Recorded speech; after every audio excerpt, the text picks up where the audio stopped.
उन्हाळ्याची सुट्टी म्हणजे आजोळ्याला जायचंच की. आजोळ्याला आमच्या अण्णांचं एक शेत आहे, त्यात विहीरसुद्धा आहे. उन्हाळ्याच्या काळात कोणत्या विहिरीत पाणी सापडणे म्हणजे चमत्कारच. बाबांनी दोरी व बादलीच्या मदतीने थोडंसं पाणी बाहेर काढलं व ते आमच्या अण्णांच्या गुरूला प्यायला दिलं.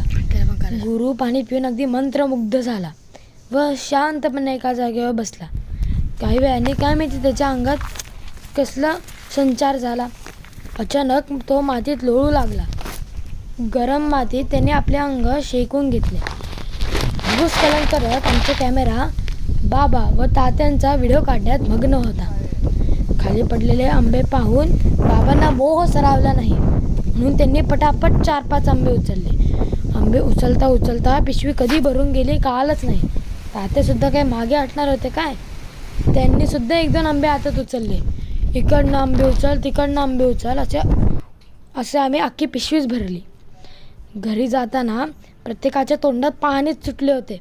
कधी घरी पोचून आंबे खातोय हे त्यांना कळत नव्हते. हा कॅनल म्हणजे आमच्या अण्णांचं घर व शेतामधली लक्ष्मण रेखाच. कॅनल तसा पार करणं अवघड, पण जिन्यामुळे वयस्कर लोकंसुद्धा ते आरामात पार करू शकतात. ह्या आता आमच्या मातोश्री व मावशी त्यासुद्धा निघालेल्या शेतावर आंबे खायलाच हो, काम करायला थोडीच. पण त्या खरं तर दादा मामाकडे गेल्या. हे सुंदरसं असं दादा मामाचं घर, मोठं अंगण व शेजारी विहीरसुद्धा. हे घर पाहून एकदम शांत वाटत होतं आणि हे त्यांचं तुळशी वृंदावन अगदी एका मंदिरासारखंच. दादा मामाच्या घरात फक्त तुळशी वृंदावनच नाही तर अशी छोटीशी बाग पण आहे. त्या बागेत कित्येक रंगबिरंगी फुलं, झाडं वगैरे आहेत. काही तर मी कधीच जीवनात पाहिली नव्हती. बरं, एवढं एकच बाग त्यांच्याकडे नाही. ही दादा मामाची विहीर. दादा मामाचं घर असं किल्ल्यारूपी भिंतींनी वेढलेलं आहे व त्याचं नाव शिवनेरी. हा आमचा अण्णा व आजीचा 50वा लग्नाचा वाढदिवस. वाढदिवसाचं ओवाळतानाच अण्णांनी एक जोक मारला.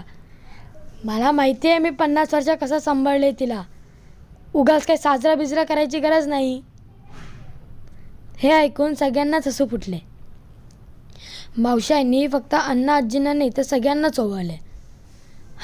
ही आमची भेट अण्णांना व आजीला. एक फ्रीज आणि स्टेबलायझर. दुसऱ्याच दिवशी पहाटे उठून आम्ही आंबे तोडायला गेलो. काका, दोन्ही दीदी, मी, आई नव्हती, आजी आणि बाबा. तात्यासुद्धा होते. आम्ही पटापट आंबे तोडले.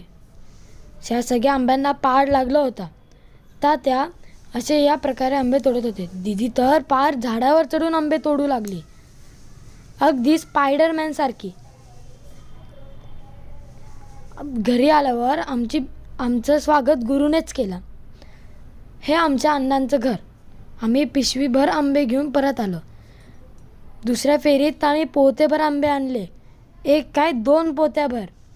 शेवटी वाटण्यासुद्धा केल्या. तुम्ही आमच्या वाटणे